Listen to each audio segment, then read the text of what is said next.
Chapter 1. A Visit from Mycroft. It was a dark autumn morning in 1895.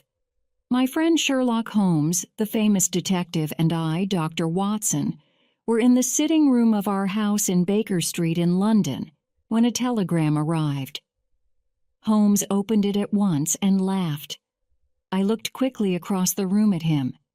"Why are you laughing, Holmeses?" I asked. Holmes looked back at me with his cold blue eyes. "Because this telegram is from my brother Mycroft," he said. "He wants to speak to me at once about Mr. Arthur Cadogan. Do you know this man, Watson?" "I saw something about him in today's newspaper, but now I can't remember the story," I answered. "And my brother Mycroft, what do you remember about him?" asked Holmes with a smile. "Not much," I answered. "I met him once, long ago. Tell me more about him." "He's a very clever and important man. He works for the government. He knows everything about everything. So why does he want to speak to me?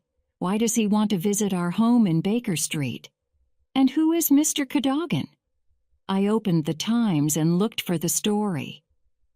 "Here it is," I cried suddenly. "A worker found Cadogan's dead body near Aldgate Station on the London Underground on Tuesday morning." "Tell me more, Watson," said Holmes. I began to read the story in the Times to him.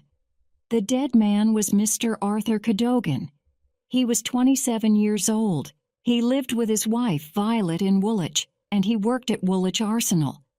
"Now I understand," cried Holmes. "Mycroft is interested because Cadogan worked for the government. On Monday night," I said, "Cadogan was in Woolwich with his wife. They had tickets for the theater. Suddenly, he left her in the street. But why? She doesn't know. At 6 o'clock the next morning, a worker found his dead body." "Near Aldgate Station," said Holmes. "I see. And was Cadogan badly injured?" "Yes, he was. Then he fell from the train, or somebody pushed him. Perhaps he was dead before they pushed him out. Tell me more, Watson." "Cadogan's train came from West London, but where did he get on?"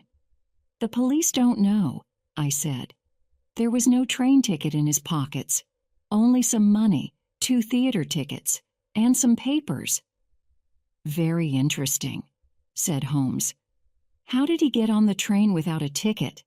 Perhaps somebody took it. But why?" Holmes stopped and thought. Cadogan worked for the government at Woolwich Arsenal. He had some important papers, and my brother Mycroft is interested in this. And so, Watson, I am interested too. Now where is Mycroft?" Minutes later, Mycroft Holmes arrived at our door. He was a tall, fat man with a very clever face. With him was our old friend Lestrade, the Scotland Yard detective. Mycroft took off his coat and sat down. "This is very bad, Sherlock," he said. "The government isn't happy. Do you know the story?" "Watson read it to me from the Times," answered Sherlock. "What were the papers in Cadogan's pocket?" "They were plans for a new British submarine, the Bruce Partington submarine. They're top secret and must always stay in a safe at Woolwich Arsenal." "Then why were they in the pocket of a dead man near Aldgate Station?" asked Sherlock. "We can't understand it, Mr. Holmes," said Lestrade. "And it's worse than that," said Mycroft. "There were 10 papers in the safe at Woolwich, but we only found 7 papers in Cadogan's pocket. The 3 most important papers weren't there. Where are they? We don't know." Said Sherlock. "Why did Cadogan have those papers on him? Where are the missing papers? How did Cadogan die? And why was his dead body near Aldgate Station? Lots of questions, but no answers."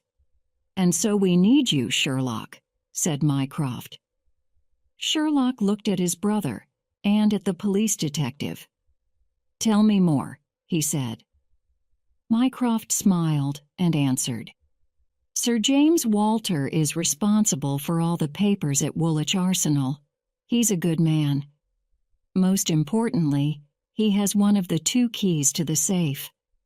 The plans were there when he left Woolwich at 3 o'clock on Monday afternoon for London. He took his key with him." "Why did he go to London?" asked Sherlock. "He needed to meet someone from the government. He left the man's London home late that night." "Right. So Sir James didn't help Cadogan take the plans," said Sherlock. "Who has the second key to the safe?" "Mr. Sidney Johnson," answered Mycroft. "He's 40 years old.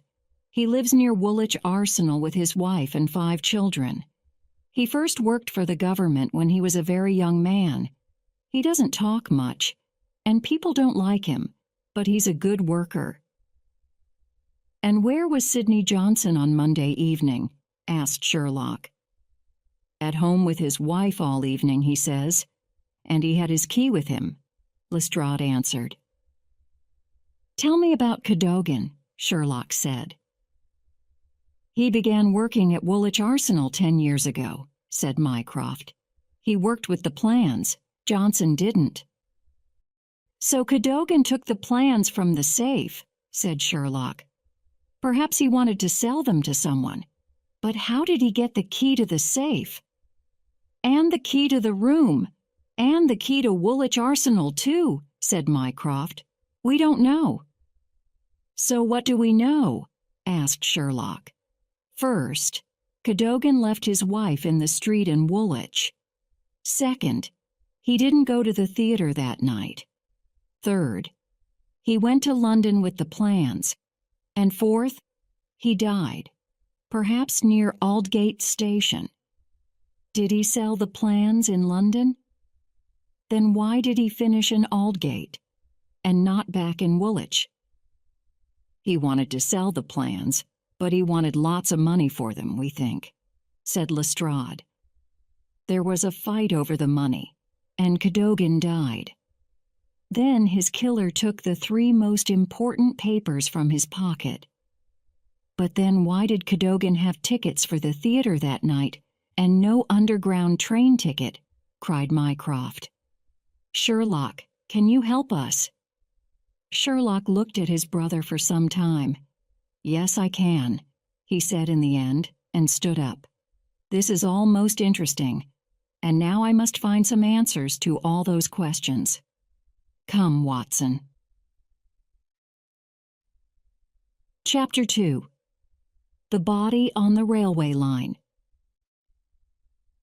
An hour later, I stood by a railway line near Aldgate Station with Sherlock Holmes and Lestrade. Underground trains came out of their tunnels near Aldgate, and the railway lines there were open to the sky. An old station worker with a red face spoke to us. "My name's Mason," he said slowly and carefully, "and I found the young man's body here.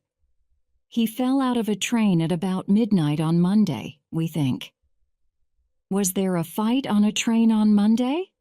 asked Holmes. "No," answered Mason. "We don't know of any fights, and we never found the young man's train ticket. There were only theater tickets in his pocket." "Did you find any of the trains with an open door?" Holmes asked. "No," said Mason. "We learned something interesting this morning," said Lestrade. "Someone in a train from West London heard a noise just before the train came into Aldgate Station. Perhaps it was the noise of Cadogan's dead body when it fell." "Perhaps," said Holmes. "But what are those things over there, Mr. Mason?" "Those are points, Mr. Holmes," answered Mason. "Many different railway lines meet here, you see." Suddenly, Holmes was very excited.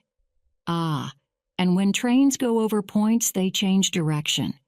Very interesting. Now, was there any blood on the railway line under the body when you found it? I don't see any now." "No, Mr. Holmes, there wasn't," said Mason. "But Cadogan was badly injured, we know. So why was there no blood? What do you think, Watson?" I am a doctor, but I had no answer for my friend. "Now I'm very interested, Watson.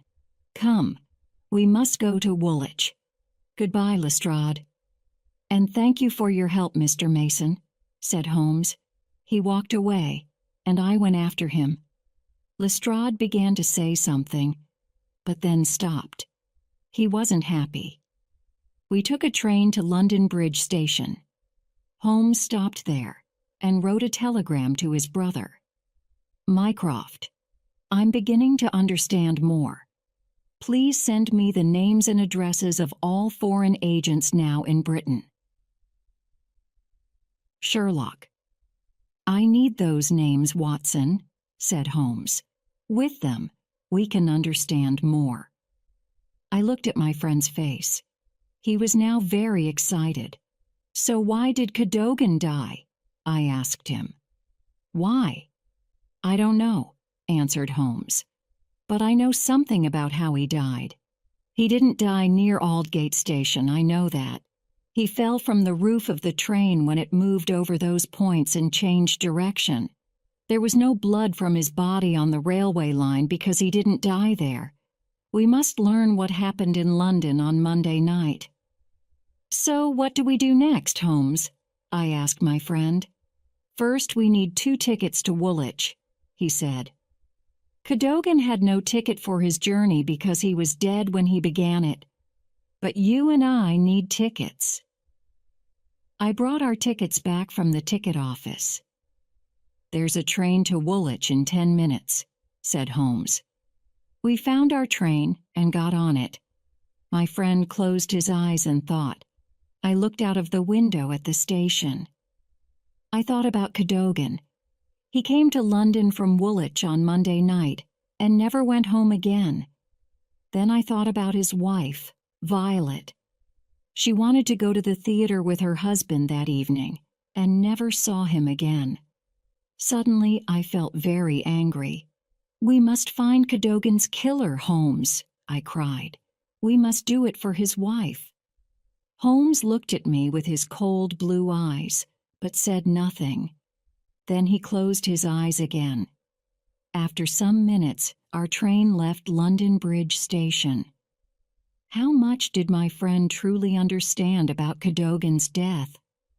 At Woolwich Station, we got off and waited for a cab. "Where are we going now, Holmeses?" I asked. "We need to visit many people," he answered. "But first we must go to the house of Sir James Walter. He's responsible for the submarine plans, or was responsible for them before all this happened. He's a good and important man, my brother tells us, so we must begin with him." Holmes looked at his watch. "We can't wait any longer," he said. "I need to talk to Sir James now. Come, Watson." We walked from the station to Sir James's house. Chapter 3. A Second Death.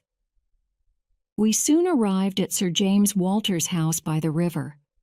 The weather was better now, and the sun came out. A butler opened the door to us. "Can I help you?" he asked. "We'd like to see Sir James Walter," said Holmes. "I'm Sherlock Holmes, and this is Dr. Watson." The butler's face went white. "I'm sorry," he said, "but Sir James is dead. He died this morning." "Dead!" cried Holmes. "How?" The butler looked at us with his tired eyes. "Please come in," he said. "You must speak to Sir James's brother, Colonel Valentine Walter." We took off our hats and went into the sitting room. Minutes later, a tall man in a black suit came in and sat down. He was about 50 years old, nervous, and he spoke very quickly. "My brother was a good man," he began. "When the plans disappeared, he felt very bad.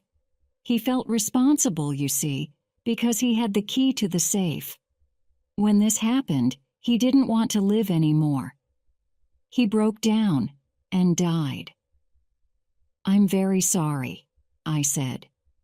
We wanted to speak to your brother, said Holmes, because the most important plans are now missing, and we need to find them. But why did Cadogan do this? Asked Colonel Walter. And how did he take the plans from the safe at Woolwich Arsenal? My brother couldn't understand it. And you know nothing about it? Asked Holmes. Nothing, answered the colonel. Now, excuse me, but I have many things to do. Of course, I said. Holmes gave Colonel Walter a long look before we left. In the street, Holmes said, "The colonel is not a happy man, Watson." "Of course not," I said. "His brother died this morning." "That's true, but he didn't tell us everything, I feel." Next, we went to visit Violet Cadogan. We found her at home in a little house with a nice front garden. "I can't understand it," she told us in her sitting room. "Arthur loved his country." "Did he need money?" asked Holmes. "No," answered Violet. "The government paid him well." "Then was he worried about something?" asked Holmes. Violet said nothing for some minutes, but when she spoke, Holmes listened very carefully. "Yes, he was worried about something in the last week of his life," she said. "I asked him about it, and he told me. He was worried about something at work." "Did he say any more?" Holmes asked. "He talked about foreign agents. They were interested in some plans, he said, but I didn't listen very carefully." "So he was worried in the last week of his life, but not before," said Holmes. "That's right," answered Violet. "And what happened on Monday evening?" "Well, we had tickets for the theater. We left the house at about 7 o'clock in the fog. We were in a street near Woolwich Arsenal when Arthur suddenly ran away." "Why?" asked Holmes. "I don't know," she answered. "He didn't say a thing. He disappeared into the fog, and I never saw him again. I walked home. On Tuesday morning, someone from Woolwich Arsenal came and asked about Arthur, because he wasn't at work. Then, at 12 o'clock, I heard the news. Arthur was dead." Holmes looked at me worriedly. "Arthur wasn't a thief," Violet told us. "He was a good man." "Yes, well, thank you for your help, Mrs. Cadogan," said Holmes. "And now we must go." We left the house and took a cab to Woolwich Arsenal. "Now let's talk to Mr. Sidney Johnson," said Holmes. Johnson met us at the Woolwich Arsenal office. He was a tall man with glasses, and he was about 40 years old. "Did you hear about Sir James's?" he asked nervously. "Yes, we spoke to his brother this morning," I answered. "First Cadogan dies, and now Sir James. What is happening? And why did Cadogan take those plans?" "So he took them, you think?" said Holmes. "Why?" "Well, I never thought badly of him before," answered Johnson. "But I didn't take those papers, and Sir James didn't take them, so that leaves Cadogan." "Right. And what time did you close the office on Monday?" asked Holmes. "At 5 o'clock, said Johnson. "And the plans were in the safe when I left." So the thief needed 3 different keys for his work that evening, am I right?" "Yes," Johnson answered. "The key to Woolwich Arsenal, the key to this office, and the key to the safe. But Cadogan didn't have any of those keys, and the police found no keys on his body." "So how did he take the plans?" asked Holmes. "I don't know," said Johnson. "My keys were with me, and Sir James took his keys to London when he left." "Right. Now only 7 of the 10 papers were in Cadogan's pockets, said Holmes. 3 papers are missing. Can someone make the submarine with those 3 papers? No, Johnson answered. They need all 10 of them, I think. But the missing papers are the most important, said Holmes. They are, said Johnson. Then we must move fast, said Holmes. Come, Watson. Chapter 4. Holmes in Kensington. Before we left Woolwich Arsenal, we went into the garden. There was a tree in front of the office window, and Holmes stopped and looked carefully at it. Someone went up this tree not long ago, he said. Then, suddenly my friend got up into the tree. Aha! He cried. You can see everything in the office from here. Perhaps this is important, Watson, but we can learn nothing more here today. He got down from the tree and we walked back to Woolwich Station. At the ticket office, we spoke to a young ticket office worker. I saw Mr. Cadogan on Monday evening, he told us. He came here at about 8 o'clock, and I sold him a ticket to London. He was very nervous when he asked for it. He took the 8:15 train to London Bridge. We thanked the man and took a train back to London. Holmes said nothing on our journey. Back in London, he asked me, "So what did we learn in Woolwich, Watson?" Let's think. Cadogan was worried in the last week of his life and very nervous on Monday evening. Why? Perhaps a foreign agent wanted the Bruce Partington plans, but Cadogan didn't want to help him. He left home with his wife on Monday evening for the theater. He had 2 theater tickets in his pocket, so why did he disappear? Why did he run away and leave Violet in the street? Perhaps he saw the foreign agent again in the fog that night. Cadogan followed the man and saw him take the papers from the safe at Woolwich Arsenal, perhaps from the tree by the window. But he didn't call for help, I said. Why was that? A good question, Watson, answered Holmes. Perhaps the thief wasn't a foreign agent, but someone important from Woolwich Arsenal. Perhaps the important man escaped, and Cadogan took a train to London because he knew his address. What happened next? I don't know. But some hours later, Mason found Cadogan's dead body on the Underground Railway line near Aldgate Station. Back at Baker Street, we found a message from Mycroft. It gave the names and addresses of the important foreign agents in London at the time. Holmes, I have 3 names for you. Wolfgang Meyer, 13 Great George Street, Westminster, Louis La Rothier, Campden Mansions, Notting Hill. Hugo Oberstein, 13 Caulfield Gardens. Kensington Oberstein was in London on Monday, but he left the next day. The government is very worried.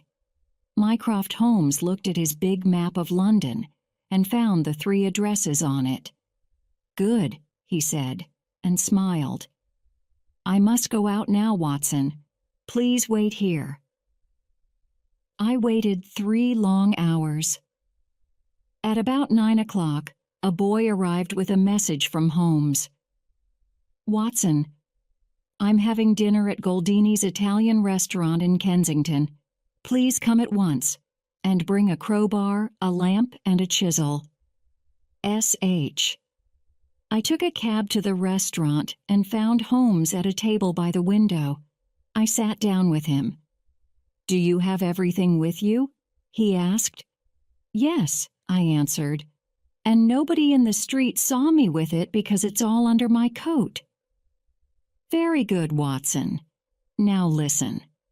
Cadogan's body didn't fall out of a train, but from the roof of a train. This happened when it went over the points at Aldgate and changed direction. So someone put his body on that train roof. But how? I couldn't answer. Tell me, Holmes, I said. Very well. In West London, some of the underground railway lines leave their tunnels and are open to the sky. The back windows of different houses overlook these open railway lines. When a train stops under one of these windows, a man, or perhaps two men, can put a body on the roof of it. Trains often stop and wait under the back window of a house here in Kensington. The address is 13 Caulfield Gardens. It's the home of a foreign agent, Mr. Hugo Oberstein, and he left London on Tuesday. Ah, so you left me at Baker Street for this, I cried. Yes, Watson. Earlier this evening, I went and looked at the railway line behind 13 Caulfield Gardens. A train stopped there when I arrived, under Oberstein's back window. Oberstein put Cadogan's body on the roof of a train through that window. But where is Oberstein now? I asked. We need to find him, and the Bruce Partington plans. Oberstein is in Paris, Holmes answered. He wants to sell the plans there, and he's asking a lot of money for them. So what can we do? I asked. We can break into his house, said Holmes. There's nobody there now, but perhaps there's something interesting in the house. Remember, we know Oberstein killed Cadogan and took the plans, but Oberstein doesn't know about us. But do we need to break into his house? I asked. Let's talk to Lestrade about this. There's no time, Watson, said Holmes. You can wait in the street, but I must get into Oberstein's house tonight. We got up, Holmes paid, and then we left the restaurant. Let's walk there, said Holmes. It's not far. This is going to be a very interesting visit, I think. Chapter 5. Messages from Pierrot. We soon arrived at Caulfield Gardens. The houses there were all very big. Holmes brought me to number 13, and we looked at the front door. It was big and heavy. We can never break in here, Holmes, I said. You're right, he answered. People in the street can see us very easily here, and any of them can call the police in a minute. Let's go down to the basement. We soon stood by the basement door. I don't like this, Holmes, I said. We always work with the police. Look, we're doing this for our country, answered Holmes coldly. Now give me the crowbar. Holmes was right, I knew. We had important work that night. I took the crowbar from under my coat and gave it to him. I didn't watch him open the door. I looked up at the street, but saw no police. The door was soon open, and we went into the house. I closed the door behind us, and we went upstairs. Holmes stopped at a window. Watson, this is it, he cried. He opened the window, and we looked down at the railway line in front of it. Was I right? Holmes asked me. Yes, Holmes, I said. You're always right. Not always, Watson, but look. They put the body here before they put it on the roof of the train. There's blood on the window, Cadogan's blood. It was true. I could see the blood on the window. Let's stay here for a minute or two, said Holmes. We didn't need to wait long. A train arrived and stopped under our window. It was easy to put a body on the roof from here, I could see. So Oberstein killed Cadogan and put his dead body out of this window, I cried. Yes, Holmes said. Oberstein is our killer, Watson. And now what more can we find in his house? We went from room to room but found nothing. Oberstein is cleverer than I thought, said Holmes. He took everything to Paris with him. No, look, I cried. There's a money box on the table over there. Perhaps there's something in it. Very good, my friend, said Holmes. We don't have the key for it, but give me the chisel, please, Watson. It took some minutes, but in the end my friend opened the box. There were lots of papers in it, with different pictures of a submarine under the sea, and lots of numbers all over them. Holmes took the papers out of the box. "How can these help us?" I said. "They can't," Holmes answered. "But what's this?" There was an envelope in the box, too. Holmes took this out and opened it. There were 4 messages in it. "These are from a newspaper," said Holmes. "Someone put these messages in the Times, I think. Look, Watson, here's the first one, and this is the second." Holmes put the messages on the table, and I read them. "Would like to hear from you soon. Happy to pay. Write to me at my address. Piero. Must have all papers. Bring them at once. Can pay you then. Piero, need papers now. Write to me. Then wait for my message in newspaper. Piero, Monday night at 9 o'clock. Come to my house, knock 3 times on door. Happy to pay when I have papers. Piero. Piero, of course, is Oberstein, I said. Yes, Watson, Holmes answered. But who read these messages? And who came here at 9 o'clock on Monday night? Perhaps this man took the top-secret plans from Woolwich. Let's go. We can't do any more here tonight. We left the house quietly and soon found a cab. To the offices of the Times, Holmes told the driver. Why there, Holmes? I asked. My friend smiled. Piero is going to put a 5th message in tomorrow's newspaper, I think, he said. We were not at the newspaper offices for long. Soon I was back at Baker Street and in bed. I felt very tired. The next morning, Holmes and I ate breakfast early. Mycroft and Lestrade arrived at 8:30. Good morning, Mycroft, said Sherlock. Good morning, Lestrade. Please sit down. Then he told them about our visit to Caulfield Gardens. So you broke into the house, Mr. Holmes, said Lestrade.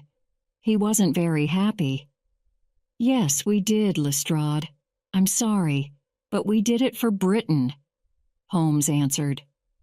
Well, the police do things differently, said Lestrade. You must be careful, Mr. Holmes. Oh, we were very careful, said Holmes. What do you think, Mycroft? Very good, Sherlock, Mycroft answered with a big smile. But what now? Holmes gave the Times to his brother. Today's newspaper has a new message from Piero, or Sherlock Holmes, in it, he said. Mycroft read it to us. Tonight. Same time, same address. Knock 3 times.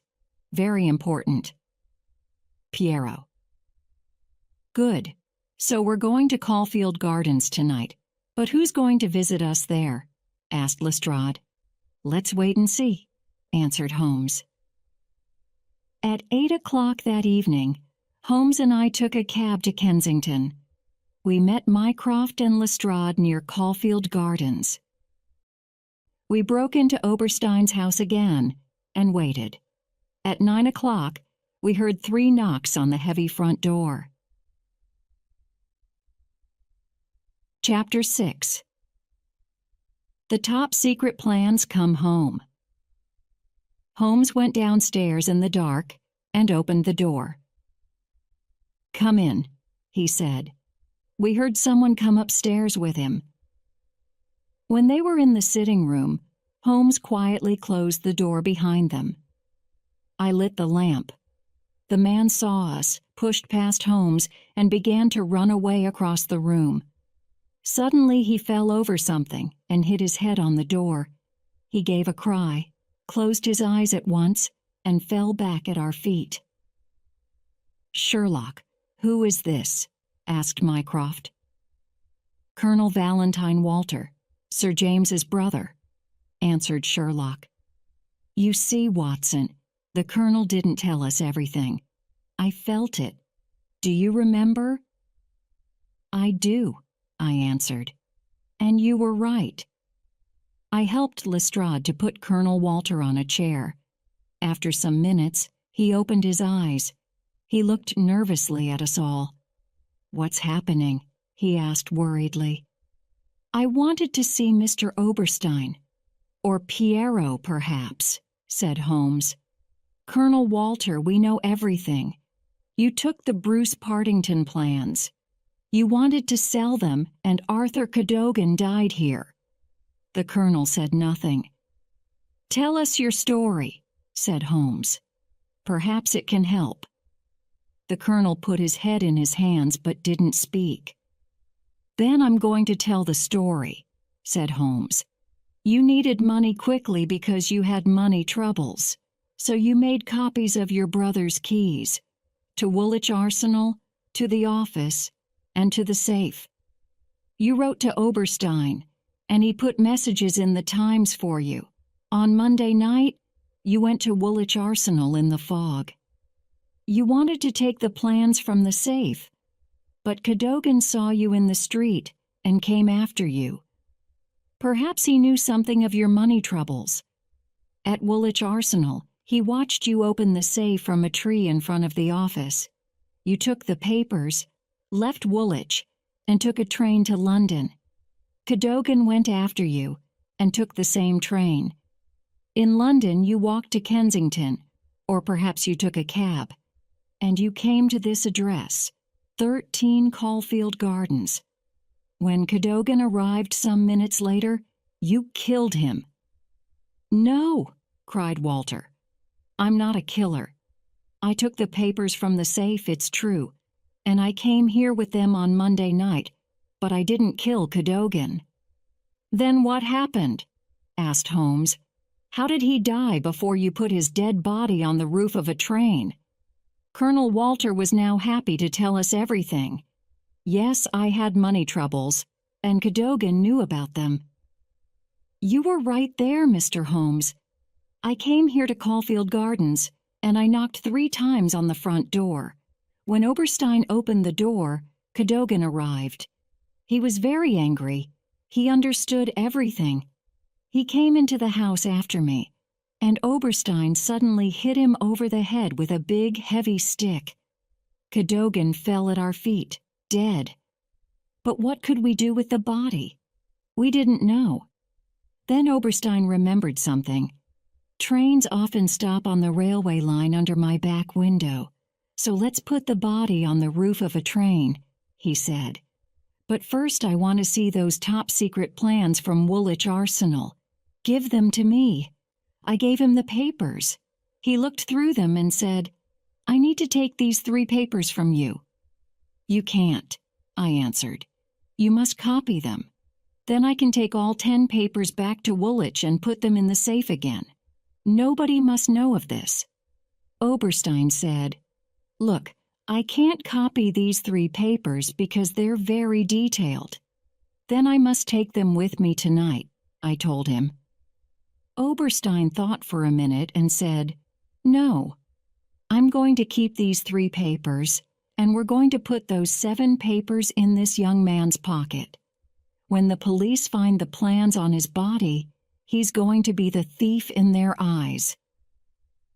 I wasn't happy about this, but I said yes to it. What could I do? We waited for half an hour at the window before a train stopped.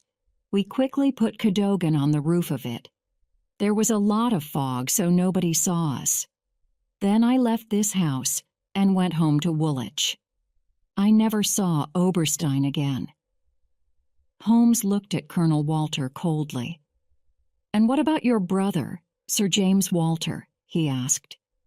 The colonel's eyes were suddenly old and tired. "He saw me with his keys once, some weeks ago, and he knew about my money troubles. With my copies of his keys, I went and took those plans for Oberstein." "Did my brother know about that too?" "Perhaps, but he never spoke to me about it." James was a very good man, Mr. Holmes, and this broke him. He died soon after. Nobody spoke for some minutes. Then Mycroft said, "Colonel Walter, you must help us. We need to find Oberstein. Where is he? Do you know?" "In France," answered the colonel. "I have the address of a hotel in Paris. Oberstein gave it to me before he left. I could write to him there when I needed," he said. "Then you must write to him now," said Holmes. "And he must come back to London. Are you going to help us?" "I am," answered Colonel Walter. "I didn't plan Cadogan's death. You know I needed money badly. That was all." "Then take this pen and write," said Holmes. He gave a pen and paper to the colonel and began to speak. "Oberstein, my friend, you need a fourth paper, you know. I now have a copy of it, and I want more money from you for this. I cannot come to France because people are watching me, so please bring the money to the Charing Cross Hotel in London at 11 o'clock on Saturday morning. I can give you the fourth paper then." "Very clever, Mr. Holmes," said Lestrade. "On Saturday morning we're going to get our man." For once, Lestrade was right. Oberstein came back to London after he read Colonel Walter's letter. He arrived at the Charing Cross Hotel on Saturday morning. The colonel wasn't there, but Lestrade and 3 big young men from the London police were. Oberstein couldn't escape. Lestrade arrested him, and he found all 3 of the missing papers in his bag. Soon after that, Oberstein went to prison. He stayed there for 15 years, and when he came out of prison, he left Britain and never came back. Colonel Walter went to prison too, and he died there 6 months later. He felt responsible for Cadogan's death, and for his brother's death too, and he couldn't live with that. Mycroft thanked Sherlock and me for our work. Then he disappeared from our lives again for a very long time. The next year, on a beautiful spring morning, Sherlock Holmes went to Buckingham Palace and met the Queen there. She thanked him for his clever detective work, and they spoke for some time. Before Holmes left the palace, the Queen gave him a beautiful tie pin. So when he wears that tie pin now, perhaps he thinks back to the dark autumn of 1895 and our work for Mycroft and the British government. How could he forget the top-secret Bruce Partington submarine plans and their journey out of Britain for a time before they came back home again?